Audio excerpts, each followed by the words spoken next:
Praise the Lord. கர்த்தருக்கு ஸ்தோத்திரம். தேவனுக்கு மகிமையுண்டாகுங்க. தேவனுடைய பிள்ளைகளே, தேவனுடைய வார்த்தை வெளிப்பட்ட நேரத்தில் தேவனுடைய வார்த்தையிலிருந்து நம்ம அநேக காரியங்களை கற்றுக்கொள்ள போகிறோம். ஒவ்வொரு நாளும் வேத புஸ்தகத்தில் தேவன் நமக்கு அநேக காரியங்களை கற்றுக் கொடுக்குறார்.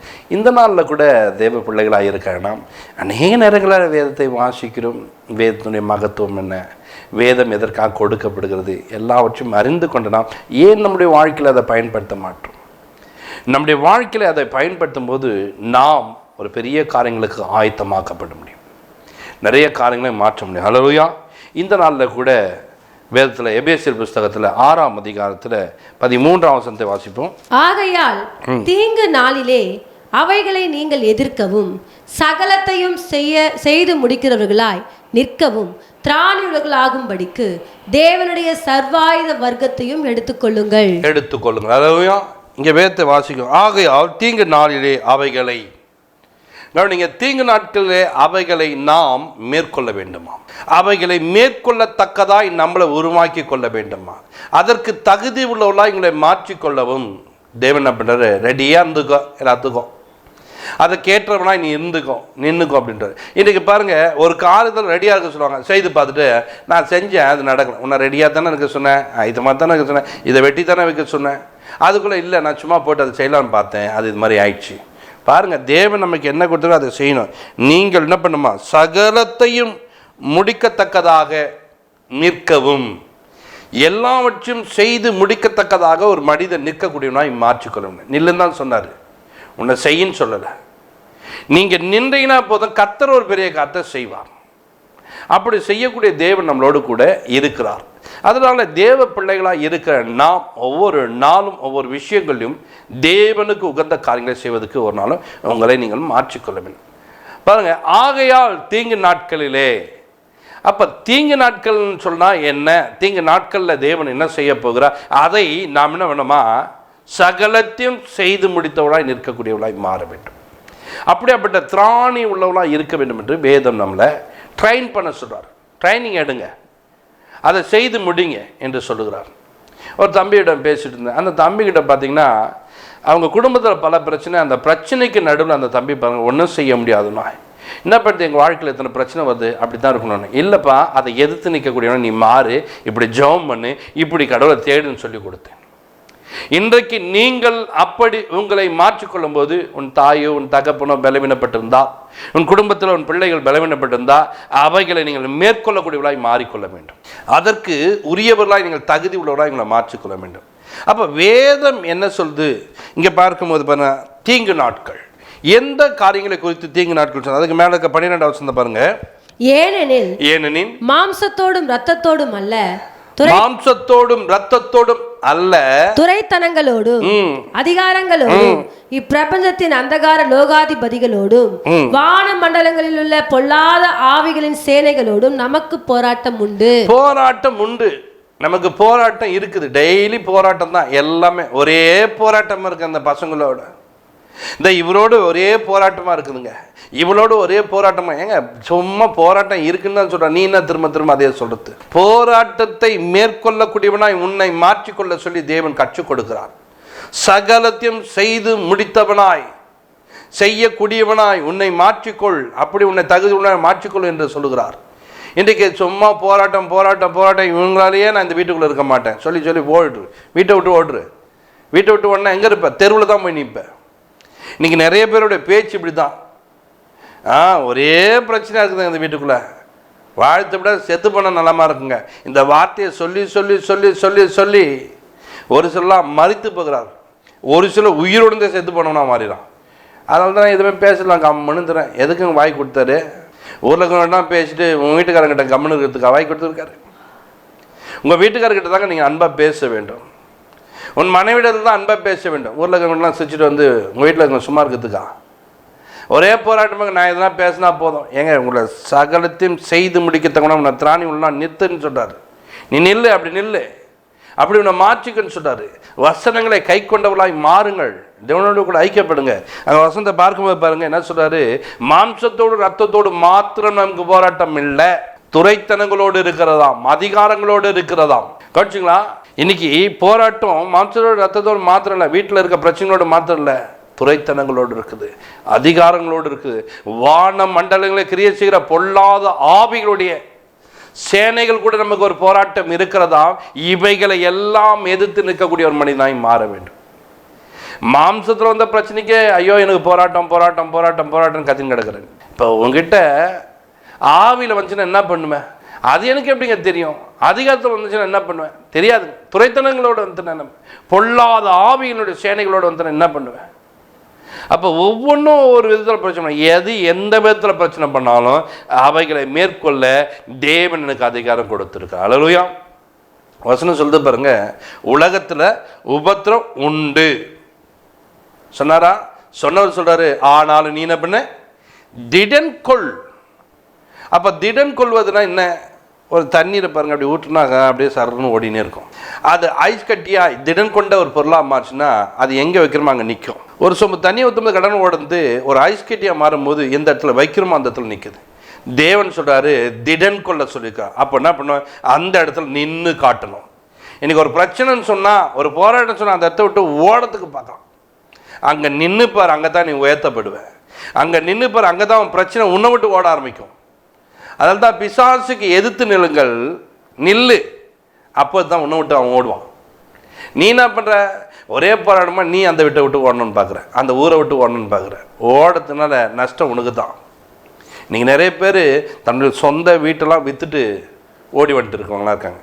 அங்கெல்லாம் பல பிரச்சனைங்க, அதனால அங்கெல்லாம் வாழ முடியாது வந்துட்டாங்க. அங்கே இருந்துன்னா உன்னை கத்தர் உன்னை ஒன்றும் ஏற்றிருப்பார், அங்கே இருந்தால் உன்னை மேன்மைப்படுத்திருப்பார். பிரச்சனைக்கு நடுவில் ஒரு மனிதன் நிற்க வேண்டும். வாயை தந்து பேசக்கூடாது, உன்னை பேசுறதுக்காக வைக்கல, நில் என்று சொன்னால் நிற்கக்கூடியவனாக மாறு. கர்த்தர் உனக்காக பேசக்கூடியவராக மாறிப்பார், கர்த்தர் உனக்காக செய்யக்கூடியவராக இருப்பார். இன்றைக்கு தேவ பிள்ளைகளாக இருக்கிற நாம் எப்படி வாழ்ந்து கொண்டிருக்கிறோம் யோசித்து பாருங்க. வேதம் அழகாக கற்றுக் கொடுத்து இப்பிரபஞ்சத்தில் பெரிய ஒரு போராட்டத்துக்கு நடுவில் நம்ம வாழ்ந்து கொண்டிருக்கோம்.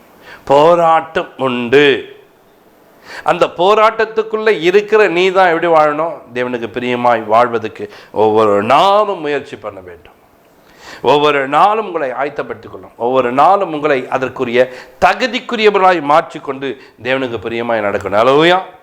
கவனிங்க, 2 கொரிந்தியர் எடுத்துங்க, 10ஆம் அதிகாரத்தில் 4ஆம் வசனங்கள் வாசிக்கும் போது பாருங்க, எங்களுடைய போராயுதங்கள் மாம்சத்துக்கு ஏற்றவைகளாய் இராமல் அரண்களை நிர்மூலமாக்குறதற்கு தேவ பலமுள்ளவைகளாய் இருக்கிறது. அல்லேலூயா.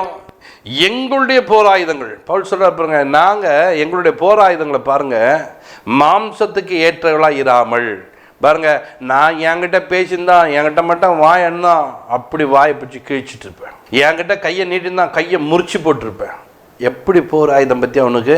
மாம்சத்தில் அடிக்கத்தும், மாம்சத்தில் உதைக்கத்தும், மாம்சத்தில் திட்டத்தும், மாம்சத்தில் முறைக்கத்தும், இதுதான் உன்னுடைய போராயுதமா? ஆனால் ஆவிக்குரிய பிள்ளையுடைய போராயுதத்தை நீங்கள் பாருங்கள். இந்த ஆவிக்குரிய பிள்ளைகளுடைய போராயுதம் என்ன சொல்லப்படுது பார்த்தீங்கன்னா, கவனிங்க, மாம்சத்தையும் ரத்தத்தையும் நாங்கள் என்ன பண்ணோம்? நிர்மூலமாக்கிறதுக்காக அல்ல. அப்போ எப்படி இருக்கா? ஆவியிலே நாங்கள் என்ன பண்ணுமா? அப்படி நாங்கள் நடந்து கொள்ளுகிறோம். ஆவியிலே நாங்கள் எப்படி மாறுகிறோமா? அரண்களை நிர்மூலமாக்கத்தக்கதாக, அரணையே நிர்மூலமாக்கத்தக்கதாக எங்களுடைய போராயுதங்கள். அரண் என்று சொன்னால் என்ன? அநேகருடைய பார்வையில் உடனே வரும் பெரிய மதில் சுவர், அநேகருடைய பார்வையில் பெரிய கோட்டைக்கு நடுவில் அது அரணா நமக்கு இருக்கும், அதுக்குள்ளே போனால் பெரிய பாதுகாப்பு. அவனிங்க இப்படி தான் நம்ம நினைக்கிறோம். அரண் என்று சொன்னால் அரண்களை நிர்மூலமாக்கத்தக்கதாக. இவங்க போயிட்டு எரிகோ முதல்ல இடித்தாங்களே, அவ்வளோ பெரிய சுவரை இடிச்சு போட்டாங்களே, அரணா காணப்பட்ட அந்த சுவரை இடிச்சு போட்டாங்களே, இப்படி தான் நீங்கள் கற்பனையில் கொண்டு போவேன். இல்லை, ஆவிக்குரிய ரீதியில் வேறு ஒன்று சொல்லப்படுது. அதை நீங்கள் பாருங்க, அரண்களை நிர்மூலமாக்கத்தக்கதாக அப்படின்றாரு. அப்போ எப்படி அரண்களை அவர் நிர்மூலமாக்குறாரு? யோசிச்சு பார்க்க வேண்டும், அதை சிந்தித்து பார்க்கணும். அதுக்கு கீழே இருக்க வசனத்தை வாசிக்கும் போது பாருங்க, அவைகளால் நாங்கள் தர்க்கங்களையும், கவனிங்க, அவைகளால் நாங்கள் தர்க்கங்களையும், தேவனை அறிகிற அறிவுக்கு விரோதமாய், தேவனை அறிகிற அறிவுக்கு விரோதமாய் எழும்புகிற எல்லா விதமான மேட்டின்மைகளையும் எண்ணங்களையும் கிறிஸ்து இயேசுவுக்குள் சிறைப்படுத்துகிறோம். இப்படிதான் மாறணும். இன்னைக்கு பாருங்க, தேவ பிள்ளைகளாக வாழுக நாம எதை அரணா சொல்ற? தர்க்கங்கள். முன்னாடி ஒருத்தன் தர்க்கம் பண்றான்னு சொன்னா அவனை பார்த்து ஐயோ அவங்ககிட்ட எப்படி பேசுவான்? அரணை நிர்மூலமாக்கத்தக்கதா தேவன் ஒன்று உருவாக்கி வச்சிருக்கா, நீ அப்படி உருவாக்கணும். பவுல் அப்படிதான் பண்றாரு. பவுலுக்கு விரோதமாக பேசுனீங்கன்னா உடனே பண்ணுவார், அங்கே செகண்டாக ஒரு வேலை பண்ணுவார். சில காலம் மட்டும் சூரியனை காரணம் படிக்க அந்தகாரப்பட்டு டக்குன்னு முடிச்சுடுவார், கதையை முடிச்சுட்டு போயிட்டு இருப்பார். இவர் ஒரு தீர்க்கதரிசி, இவர் ஒரு பரிசுத்தவான், பின்னாடியே சொல்றது குறி சொல்ற ஆவி. டக்குன்னு பாருங்க அந்த ஆவியை நிர்மூலமாக்கிட்டார். அந்த ஆவி என்ன பண்ணுச்சு? அவர்கிட்ட போயிடுச்சு. நிர்மூலமாக்குனாரா? அரணை நிர்மூலமாக்கக்கூடிய ஒரு தேவ மனுஷனாய், தேவனுடைய வார்த்தையை தேவ பலனாய் அவர் எடுத்துக்கொண்டார். இன்றைக்கு நாம் எப்படி இருக்கிறோம்? இந்த வசனம் தான் படிக்கிறோம், இந்த வார்த்தை தான் படிக்கிறோம். உங்க முன்னாடி ஒரு சபையில் ஒருத்தவங்க ஒன்று பேசுகிறாங்கன்னு சொன்னால், நான் என்ன பண்ணுது, எனக்கு வர கோவத்துக்கு அச்சினம் போலுக்கு சண்டை போடணுமா? இல்லைங்க, ஜபத்தில் உட்காரணுங்க. தேவன் நமக்கு பலனை கொடுத்துருக்காங்க. தேவ ஆவியை கொண்டு என்ன பண்ணுவான்? மேற்கொள்ள வேண்டும். கர்த்தர் அதற்காகத்தான் அழைத்து இருக்கிறார், தெரிந்து கொண்டு இருக்கிறார். இன்னைக்கு நாம் எப்படி வாழ்கிறோம், நாம் எப்படி நடக்கிறோம், நாம் எப்படி ஜீவிக்கிறோம் என்பதை யோசித்துப்பார், சிந்தித்துப்பார். இங்கே நம்ம பார்க்கிறோம், இயேசு 12 வயதில் ஆலயத்துக்குள்ளே போகிறார். அங்கே வேத பாரர்கள் இருக்கிறார்கள், அங்கே ஆசாரியர்கள் இருக்கிறார்கள். இவர்கள்லாம் பார்த்தவங்க வயது சென்றவர்கள். இயேசுவோ 12 வயது, ஆனால் அவர்களும் மூத்த வயது உள்ளவர்கள். வேதத்தை அழகாய் நிறைய கரைச்சி குடிச்சு நிறைய வசனங்களை கற்றுக்கொண்டவர்கள். வேதத்தின் மகத்துவங்களை அவ்வளோ நல்லா தெரிஞ்சு கொண்டவங்க. ஆனால் 12 வயசு இயேசு அங்கே போய் பேசும்போது, அவர்களோடு தர்க்கிக்கும் போது அவர்களால் பேச முடியாமல் போயிடுச்சு. யோசிக்கிறான், நீ யோசிப்பின் குமாரன் அல்லவா? உங்கள் அப்பா ஒரு தெச்ச வேலை செய்கிறது தானே, நீ ஒரு கல்லாதவன் தானே, நீ எப்படி இப்படி பேசல? ஏன்னா அவங்களோடு கூட சேர்ந்து என்ன பண்ண முடியல, இயேசோடு பேச முடியல. எல்லாவற்றுக்கும் ஒரு பதிலை ஒன்று வைத்து இருக்கிறார். அவரை பார்த்து ஆச்சரியப்படுகிறார்கள். உன்னை பார்த்து இன்னைக்கு ஆச்சரியப்படுற அளவுக்கு நீ நடந்து கொள்ள வேண்டும். உன் வாழ்க்கையில் தேவனோடு கூட இடைப்படுகிறவராக இருக்கிறார். எந்த விதமான தர்க்கங்கள், எப்படிப்பட்ட காரியங்கள் பேசினாலும் அதற்கு நடுவிலே நீங்கள் சத்தியத்தினாலே, சத்தியத்தை கொண்டு நீங்கள் என்ன பண்ண அவைகளை மேற்கொள்ள, தேவ பலத்தினாலே, தேவனுடைய வசனங்களினாலே அவைகளை மேற்கொள்ள கற்றுக்கொள்ள வேண்டும். அது மாத்திரமல்ல, தேவ பிள்ளைகளாக இருக்கிற நாம் ஒவ்வொரு காரியங்களும் என்ன பண்ணோம், அறிந்து கொள்ளும் போது ஒரு விஷயத்தை அடுத்து, தேவனை அறிகிற அறிவுக்கு விரோதமாக எழும்புகிற எந்த மேட்டின்மைகள், இன்னைக்கு தேவனை அறிய முடியாதபடிக்கு ஊர் கதைகளை, தேவையில்லாத காரியங்களை, ஏதாவது ஒன்றை யோசிக்க வைக்குதா, சிந்திக்க வைக்குதா? உனக்குள்ள அரணை போல கர்த்தருடைய வார்த்தைகளை அறிந்து கொள்ள முடியாதபடிக்கு தேவனுடைய காரியங்களை அறிந்து கொள்ள ஏதாவது ஒரு மேட்டின்மை தான், அதை நீ தேவ பலத்தை கொண்டு அந்த அரணை நிர்மூலமாக்க வேண்டும். ஒரு சுவரை உடைக்கணும்னு சொன்னால், அரணை உடைக்கணும்னு சொன்னால் கவனிச்சிங்களா, ஒரு ஜேசிபி இருந்தால் போதும், இடித்து தள்ளிட்டு போயின்னு இருக்கும். நம்மளால் ஒரு சின்ன ஒரு சுவரை கூட 4 செங்கல், அந்த சுவரை கூட நம்மளால் உடைக்க முடியாது. நமக்கு பலன் கிடையாது. அப்படி குத்தி உடைப்போம்னு சொன்னால் கையெல்லாம் என்ன பண்ணும், உடஞ்சி போயிடும். அப்படி நாம் இதில் நம்ம பலனாய் மாற முடியாது. ஆவியிலே பலனுள்ளவர்களாய் நீங்கள் மாற வேண்டும். உனக்குள்ளே காணப்படுற எண்ணம், தேவனை அறிகிற அறிவுக்கு விரோதமாக எழும்புத எந்த எண்ணத்தையும், எப்படியாப்பட்ட மேட்டின்மையும் நீ இன்னைக்கு என்ன பண்ணணும், காலி பண்ணி காட்டணும். அதுக்கு தான் உன்னை ஆண்டவர் அரண்களை நிர்மூலமாக்கத்தக்கதாக, அரணனா நிர்மூலமாக்கத்தக்கதாக நாங்கள் உருவாக்கி இருக்கிறோம், நீங்கள் அப்படி உருவாக்கி கொள்ளுங்கள் என்று பவுல் அழகாக கற்றுக் கொடுக்கிறார். இன்னைக்கு தேவ பிள்ளைகளை, தேவனுடைய வார்த்தை கேட்கிறவர்களே, இன்றைக்கு தேவ வார்த்தையிலிருந்து நீங்கள் என்ன கற்றுக்கொள்ள வேண்டும்? சகலத்தையும் செய்து முடிக்கத்தக்கதாக நீங்கள் அதற்கு ஆயத்தமுள்ளவராய் நிற்க வேண்டும் என்று வேதம் கற்றுக் கொடுக்குது. தேவையில்லாத ஆவிகள், பொல்லாத ஆவிகள் உங்கள் வீட்டுக்குள்ளே வருதுன்னு சொன்னால் விட்டு உட்காந்துக்கிறதுக்கு அவைகளை மேற்கொள்ளக்கூடிய ஒரு மனிதனாய் மாற வேண்டும். நான் வர வழியில் ஒரு போலீஸ்காரங்களை பார்த்தேன், ஒரு லேடி ஒருத்தவங்களை பார்த்தேன். அந்த அம்மாவை பார்க்கும்போது அந்த அம்மா பாருங்கள், அந்த வழி என்ன பண்ண, ஓரமாக போம்மா சார், ஓரமாக போங்க நாங்கள். அப்போ எனக்கு ஒரு ஆச்சரியம் போயிடுச்சு. இந்த அம்மா எவ்வளோ ட்ரைனிங் எடுத்துருக்கோம், இந்த அம்மாவுடைய ஓட்டப்பந்தயம் ஓடின காரியங்கள்னா எல்லாம் ஓடந்தெல்லாம் தெரியும். ஆனால் இன்றைக்கி பாரு இந்த இடத்துல நிற்கிறாங்க. ஆனால் நீங்கள் அவங்கள சாதாரணமாக இடம் போட்டு ஏதோ போன்னு சொல்கிறாங்கன்னு சொல்லிட்டு முறைச்சிங்கன்னா அந்த அம்மா டக்குன்னு சட்டையை பிடிச்சி வச்சிடும். பிடிச்சி என்ன பண்ணும், போலீஸ்காரங்களை பிடிச்சி கொடுக்கும். ஏன்னா அதுக்கு அந்த அதிகாரம் இருக்குது. நீ ஓடு வேணா உனக்கு தொத்திலிருந்து பிடிக்க அதுக்கு அதிகாரம் இருக்குது.